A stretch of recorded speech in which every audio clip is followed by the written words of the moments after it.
Join कयो आहे इन मामले ते ॻाल्हि ॿोल करण लाइ। वकास मूसा साहब तवानाई जे मामलों जा माहिर हैं, इन मार्केट को फॉलो करता। हमारे वकास साहब थैंक यू वेरी मच। आप ये सोलर मार्केट सर आज क्रैश कर गई और इसका ज़ाहिर है क्योंकि आम लोगों पर बड़ा इम्पैक्ट है इसका और बड़ा फ़ायदा होगा लोगों को, और बड़े पैमाने पर इम्पोर्ट भी की जा चुकी है। तो आप समझ रहे हैं कि पहले तो इसका हमें रीजन बताएं कि सोलर मार्केट क्यों क्रैश कर गई है पाकिस्तान में। अस्सलाम वालेकुम। बेसिकली अगर आप सोलर मार्केट को पाकिस्तान में देखें ना, तो उसको क्रैश करने के दो वजूहत हैं। एक उसमें इंटरनेशनल लेवल पे है और एक लोकल। अगर आप इंटरनेशनल साइड पे देखेंगे तो चाइना में इन द रिसेंट पास्ट काफ़ी प्राइसेस नीचे आई हैं। उसकी वजह ये है कि ग्लोबली ओवर सप्लाई हुआ है सोलर पैनल्स का। चाइना में बहुत ज़्यादा मैन्युफैक्चरिंग कैपेसिटी ऐड हो गई है, लेकिन ग्लोबली दुनिया में कुछ इंटरेस्ट रेट्स हायर साइड पे होने की वजह से, कुछ ग्रेटर देन एक्सपेक्टेड उसकी प्रोडक्शन होने की वजह से यूरोप में काफ़ी ज़्यादा सप्लाई आई हुई है। यूएस में अमेरिका साइड पे जो है ना, चाइना के ऊपर टैरिफ्स वगैरह लगाए हैं, जिसकी वजह से चाइनीज वहाँ पे चाइनीज डिमांड कम हुई है। तो इसकी वजह से चाइनीज मार्केट में ओवर सप्लाई हुई है। ओवर सप्लाई की वजह से उनकी प्राइसेस जो है वो डॉलर सेंट्स में जो सप्लाई प्राइसेस हैं वो कम हुई हैं।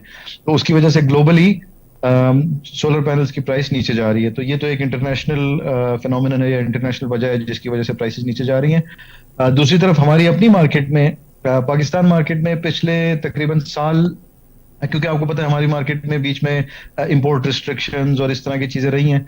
तो जब इंपोर्ट रिस्ट्रिक्शंस लगी हुई थी तो उसकी वजह से सोलर की सप्लाई डिफिकल्ट हुई थी। सप्लाई डिफिकल्ट हुई थी तो जो लोग मंगवा रहे थे उनको फायदा हो रहा था, और बहुत सारे दूसरे बिजनेसेस ऐसे थे जो कि नहीं चल रहे थे। तो काफी सारे लोगों ने इस तरह सोचा कि सोलर के बिजनेस में जाना चाहिए, क्योंकि न्यू बिजनेस है और न्यू लाइन है। तो उसकी वजह से बहुत सारे लोगों ने सोलर की मार्केट एंटर की।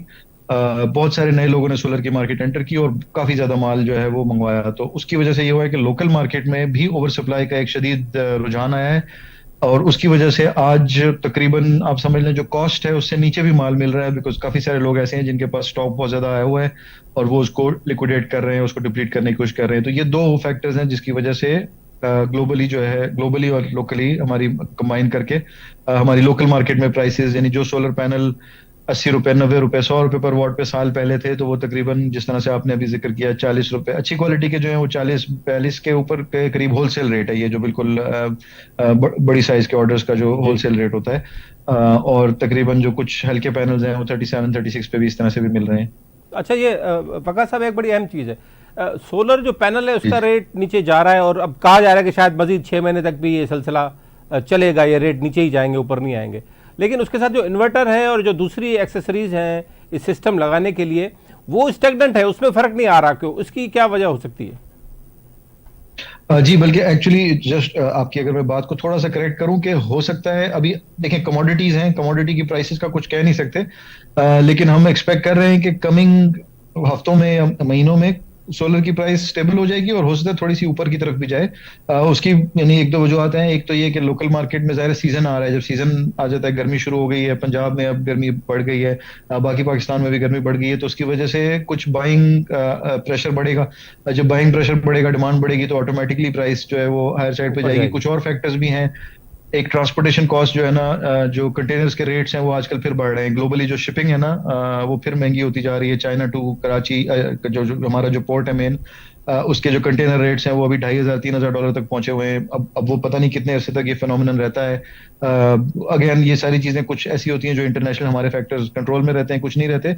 तो सोलर पैनल की प्राइसेस में भी हम लोग एक्सपेक्ट कर रहे हैं कि जो कमी आनी थी वो काफी हद तक आ गई है। हो सकता है थोड़ी और कमी आए, बट ये भी हो सकता है कि थोड़ी प्राइस बढ़े, लेकिन बहुत ज्यादा नहीं बढ़ने का इम्कान, और इसी तरह मुझे नहीं लगता कि बहुत ज्यादा कम भी होगी। इन्वर्टर्स मोर की और लेस बात इसी मैंने, रेट पे वकास साहब रहेगी। इन्वर्टर्स की बात मैंने की, जो और जो मेजर दूसरा आइटम है। आपने जो बिल्कुल आपने जो जी जी आपने जो इन्वर्टर्स की बात की, तो इन्वर्टर्स में कोई टेक्नोलॉजी चेंज नहीं हुई है। जिस तरह से सोलर पैनल में तो टेक्नोलॉजी में इम्पैक्ट आया है और चाइना में हमने प्राइसेस डाउन होते हुए देखी है, इन्वर्टर्स में एज सच ये नहीं नजर आ रहा। इसी तरह इन्वर्टर में कोई ग्लोबल ओवर सप्लाई का सिचुएशन भी नहीं है। तो इन्वर्टर्स में हम एक्सपेक्ट कर रहे हैं कि प्राइसेस जिस लेवल पे हैं उसके करीब करीब ही रहेंगी। डॉलर और अगर डॉलर बैटरीज का की, रेट वकास अगर साहब डॉलर का rate batteries main item battery. Batteries पे प्राइसेस बेहतर हो रही हैं। बैटरीज अभी रिलेटिवली न्यू टेक्नोलॉजी है, खासकर जब हम लिथियम आयन बैटरीज की बात करते हैं। तो बैटरीज पे अगर आप पिछले 2-3 साल का ट्रेंड देखेंगे तो वो नीचे की तरफ ही जा रहा है। यानी जो बैटरी 5 किलोवाट आवर का, अगर आप 100 एम्प आवर की जो 48 वोल्ट की 4.8 किलोवाट आवर का जो बैटरी बैंक है लिथियम आयन का, वो आज से कुछ साल पहले अगर 3 लाख रुपए का था, फिर डॉलर बढ़ने के बावजूद या रुपये गिरने के बावजूद भी वो तकरीबन इसी 3.5-4 लाख के रेट पे था, फिर 3 पे था।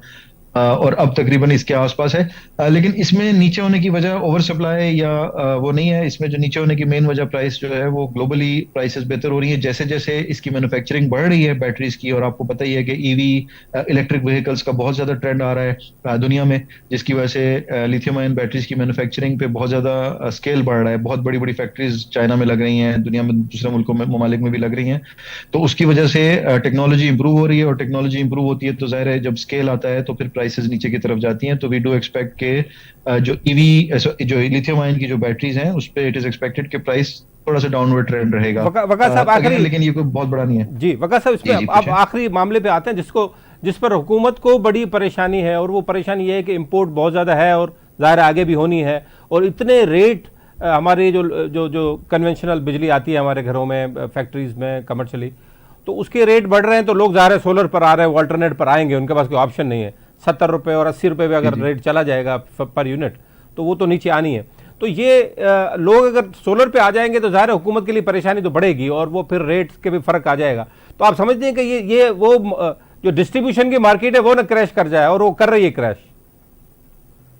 सर देखिए, ये जो है ना जिस तरह से इस चीज को देखें तो हमेशा हमें ये देखना चाहिए कि पाकिस्तान एक अकेला मुल्क नहीं है। यहाँ पे जो चीज हो रही है वो यूनिक नहीं है। मोरलेस इसी किस्म के आपको पैटर्न्स दूसरे मुल्कों में भी नजर आते हैं।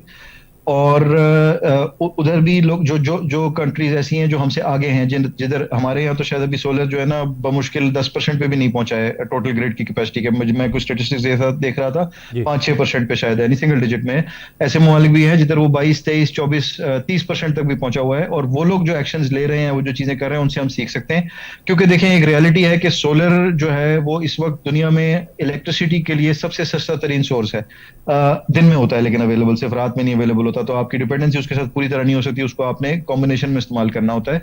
तो हमसे जो आगे ममालिक हैं वो ये कर रहे हैं, उधर स्टडीज भी हो रही हैं और उधर एक्सपेरिमेंट्स भी हुए हैं, उनको देखना चाहिए। हमारी गवर्नमेंट को यही करना है कि उन्होंने अपनी फ्यूचर इस तरह प्लान करनी है कि सोलर के साथ फ्यूचर कैसे रहेगी। क्योंकि ये तो नहीं हो सकता कि सोलर ना हो, सोलर तो होगा। सोलर तो होगा। तो इस सोलर को किस तरह से ग्रिड के अंदर इनकॉर्पोरेट करना है और कैसे उससे एक म्यूचुअली बेनिफिट सिचुएशन निकालनी है कि जो हमारे सारिफिन है जो सोलर लगा सकते हैं उनको अपना भी फायदा हो और बाकी और लोगों को भी इसका फायदा हो सके। क्योंकि जाहिर है पाकिस्तान में जो जो हमारा डिस्ट्रीब्यूशन नेटवर्क है, जो हमारी इलेक्ट्रिसिटी की ग्रिड की सप्लाई है, उसमें मेजर इश्यूज हैं। उन इश्यूज को सॉल्व करने में और सपोर्ट करने में किस तरह सोलर अपना रोल प्ले कर सकता है। बैटरीज का क्या रोल आएगा आगे, जिस तरह बैटरीज की प्राइसेस सस्ती होती जा रही हैं तो उसमें बैटरीज कस्टमर भी लगाएंगे, कंज्यूमर जो आपके सार्फिन है वो भी लगाएंगे। और वापडा लेवल पे भी बैटरीज लगाने का, या जिसको हम यानी डिस्ट्रीब्यूशन ग्रिड नेटवर्क कहते हैं, उसके अंदर भी बैटरीज का, ग्रिड लेवल बैटरीज का, यूटिलिटी बैटरीज का काफी स्कोप है। कुछ चीजें आज क्लियर हैं, कुछ चीजें ऐसी हैं जो कि 3-4 साल 5 साल में क्लियर हो जाएंगी, लेकिन नजर आ रहा है कि वो इस तरफ जाएंगी। और दूसरों को देखते हुए अगर हम आज अच्छी प्लानिंग करके सोच समझ के एक पॉलिसी अच्छी तरह से बना लें और अगले 5 साल का और 10 साल का और 15 साल का एक विजन रख के उसको प्लान को बेहतर तरीके से बनाएं तो डेफिनेटली हम इस चीज का काफी फायदा उठा लेकिन सकते ये हैं। वका साहब, ये मुझे उम्मीद आखिर है में इससे एसोसिएटेड सवाल ये कि गवर्नमेंट तो इसके ऊपर टैक्स लगाने की भी बात कर रही थी, एक प्रपोजल आया था, लेकिन गो के बाद में तरदीद हो गई। लेकिन नेट मीटरिंग पर ज़रूर वो जा रहे हैं, कुछ न कुछ उसके रेट्स बहुत 22 रुपये से ला के 11 रुपये पे करने जा रहे हैं नेट मीटरिंग पर। तो ये तो कंज्यूमर का राइट नहीं है कि वो अपने घर में लगाता है, गवर्नमेंट ने ले ले नहीं लेनी। तो टैक्स लगाने से जो है क्या गवर्नमेंट के मसले हल हो जाएंगे? ये जो जो पावर क्राइसिस है हमारे पास, इससे कोई मसला हल होगा उनका? देखिए, इसमें ये होगा कि एक होता है कभी कभी आपको शॉर्ट टर्म बेनिफिट नजर आ रहा होता है तो वो चीज कर देते हैं, लेकिन उससे लॉन्ग टर्म इम्पैक्ट हो जाता है। तो इस किस्म की जो चीजें हैं ना, उससे ये होगा कि शायद शॉर्ट टर्म में तो आपका मसला एक आपको टैक्स मिल जाएगा या आपको एक बेनिफिट आ जाएगा, लेकिन लॉन्ग टर्म में उसका इम्पैक्ट आएगा। क्योंकि फिर ऐसा होगा कि कुछ लोग जो है वो उनके लिए ये फीजिबल हो जाएगा कि वो ग्रिड को टोटली छोड़ दें, जिसको ग्रिड डिफेक्शन कहते हैं। और ये एक मेजर इशू है जो कि मुख्तलिफ मुल्कों में नजर आ रहा है, एंड दिस इज समथिंग जो कि अवॉइड करनी चाहिए। बिकॉज ग्रिड एंड सोलर जो है वो एक साथ डिस्ट्रीब्यूटेड जनरेशन जिसको कहते हैं, उसको लेके साथ चलना है। तो इसलिए गवर्नमेंट को भी चाहिए कि शॉर्ट टर्म गेन पे ऊपर ना देखें या शॉर्ट टर्म बैंडेज सोल्यूशन ना करें, ऐसी चीज करें जिससे लॉन्ग टर्म सोल्यूशन हो। तो आपने सोलर को इनकरेज करना है। ठीक है, रेट में जो पॉइंट्स दिए जा रहे हैं डिस्कोर्स की तरफ से उनमें वैलिडिटी है, और जो ग्रिड के नेटवर्क के ऊपर जब सोलर ज्यादा आता है तो एक सर्टेन दबाव आता है कि दिन के टाइम पे आपकी रिक्वायरमेंट कम हो जाती है और शाम को एकदम से रिक्वायरमेंट बढ़ती है। तो उसको अगर आप गूगल करें आपके नाजरीन, तो वो डक कर्व इसको कहते हैं, डक कर्व फिनोमिनन है, जो कि हमसे पहले बहुत मुल्कों में ये देखा जा चुका है, और हर मुल्क ने उसका अलग अलग तरीके से या मुख्तलिफ उनके जो डिस्ट्रीब्यूशन कंपनीज हैं उन्होंने अलग अलग तरीके से उसका हल निकाला है।